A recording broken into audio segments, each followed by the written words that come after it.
When Jesus had finished praying, he left with his disciples. They crossed the Kidron Valley. On the other side there was a garden. Jesus and his disciples went into it. Judas knew the place. He was going to hand Jesus over to his enemies. Jesus had often met in that place with his disciples, so Judas came to the garden. He was guiding a group of soldiers and some officials.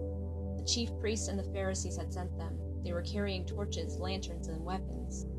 Jesus knew everything that was going to happen to him, so he went out and asked them, "Who do you want?" "Jesus of Nazareth," they replied. "I am he," Jesus said. Judas, who was going to hand Jesus over, was standing there with them. When Jesus said, "I am he," they moved back, then they fell to the ground. He asked them again, "Who do you want?" "Jesus of Nazareth," they said. Jesus answered, "I told you I am he. If you are looking for me, then let these men go." This happened so that the words Jesus had spoken would come true. He had said, "I have not lost anyone God has given me." Simon Peter had a sword and pulled it out. He struck the high priest's slave and cut off his right ear. The slave's name was Malchus. Jesus commanded Peter, "Put your sword away.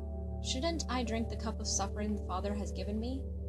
Then the group of soldiers, their commander, and the Jewish officials arrested Jesus. They tied him up and brought him first to Annas. He was the father-in-law of Caiaphas, the high priest at that time. Caiaphas had advised the Jewish leaders that it would be good if one man died for the people.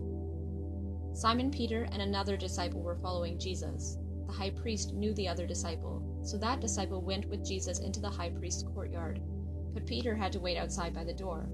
The other disciple came back. He was the one the high priest knew. He spoke to the servant woman who was on duty there. Then he brought Peter in. She asked Peter, "You aren't one of Jesus' disciples too, are you?" "I am not," he replied. It was cold. The slaves and the officials stood around a fire. They had made it to keep warm. Peter was also standing with them. He was warming himself. Meanwhile, the high priest questioned Jesus. He asked him about his disciples and his teaching. "I have spoken openly to the world," Jesus replied. "I always taught in synagogues or at the temple where all the Jews come together. I didn't say anything in secret.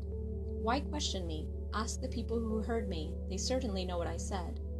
When Jesus said that, one of the officials nearby slapped him in the face. "Is that any way to answer the high priest?" he asked. "Have I said something wrong?" Jesus replied. "If I have, then tell everyone what it was. But if I spoke the truth, why did you hit me?" Annas sent him, tied up, to Caiaphas the high priest. Meanwhile, Simon Peter was still standing there warming himself by the fire. So they asked him, "You aren't one of Jesus' disciples too, are you?" He said, "I am not." One of the high priest's slaves was a relative of the man whose ear Peter had cut off. He said to Peter, "Didn't I see you with Jesus in the garden?" Again Peter said no. At that exact moment, a rooster began to crow. Then the Jewish leaders took Jesus from Caiaphas to the palace of the Roman governor. By now it was early morning. The Jewish leaders did not want to be made unclean. They wanted to be able to eat the Passover meal, so they did not enter the palace. Pilate came out to them. He asked, "What charges are you bringing against this man?" "He has committed crimes," they replied. "If he hadn't, we would not have handed him over to you." Pilate said, "Take him yourselves, judge him by your own law." "But we don't have the right to put anyone to death," they complained. This happened so that what Jesus had said about how he was going to die would come true. Then Pilate went back inside the palace. He ordered Jesus to be brought to him. Pilate asked him, "Are you the king of the Jews?" "Is that your own idea?" Jesus asked, "or did others talk to you about me?" "Am I a Jew?" Pilate replied. "Your own people and chief priests handed you over to me. What have you done?" Jesus said, "My kingdom is not from this world. If it were, those who serve me would fight. They would try to keep the Jewish leaders from arresting me. My kingdom is from another place." "So you are a king then?" said Pilate. Jesus answered, "You say that I am a king. In fact, that's the reason I was born. I was born and came into the world to be a witness to the truth. Everyone who is on the side of truth listens to me." "What is truth?" Pilate replied. Then Pilate went out again to the Jews gathered there. He said, "I find no basis for any charge against him. But you have a practice at Passover time.